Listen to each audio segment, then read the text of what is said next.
And it didn't take long for me to realize that I was incredibly passionate about computers and technology. And I constantly asked myself the question, do oil and data mix? And so asking myself that question and even challenging my own HR and talent development program to allow me to pursue and to really, really go in depth into what that looked like. I mean, I was a little bit ahead of my time. I mean, right now, this is like, oh yeah, I mean, everything is digitized, everything is computerized. But I was on the leading edge or bleeding edge, if we want to be quite frank, on the bleeding edge of technology and the digital transformation of an industry that prided itself in writing things sometimes on the front of your hand, the back of your hand, up your arm, very, very practical industry. And so here I was coming along, this little snot-nosed engineer, and I wanted to help digitize it because I saw so many opportunities for efficiency. I saw that we could capture data and that we could store this data in other places. And again, these notions now are absolutely what we do, but I was on the front line of that. I was leading the change in an industry that then also became the change in other industries, to digitize and to look at how we could really have those types of efficiencies. And also, I was really, really driven by that being a way for people to have more fulfillment in their jobs. Because if you were in a role that required a lot of manual data entry or a lot of just manual actions, then I found that to be less fulfilling, certainly for myself. And I knew that that was one way that I could contribute to an industry that I cared very deeply about and to an organization that I cared very deeply about. So I wanted to make that contribution. So I constantly challenged myself and my peers to figure out, do oil and data mix? This required, sitting around and learning a lot of SQL Server, learning HTML and other web applications. I started actually creating web applications so that we could do this. Now, to give you context and to give away probably a really pending question in your mind, to give context, this was circa 1996. So I'll let you pause and reflect on that for a moment. Again, the internet or the internet was just becoming a thing.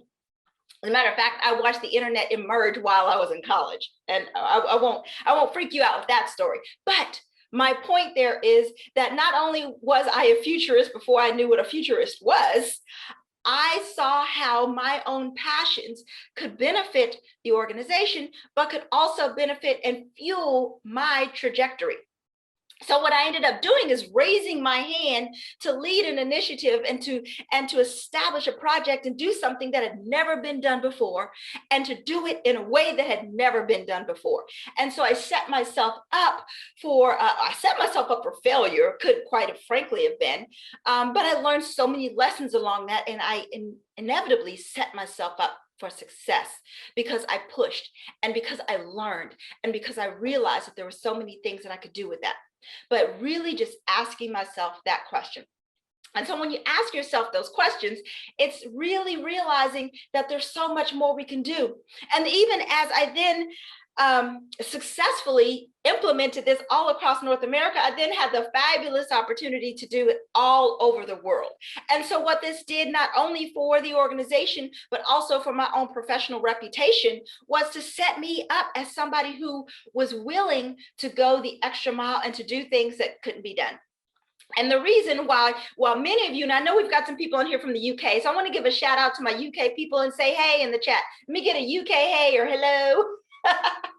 give me a shout in the chat, because interestingly, the UK was one of the first places that I had the opportunity to travel, and and working across the pond and working across the globe in general created for me a lot of valuable lessons. Because hey, here's the reality, Naviga. Here's the reality.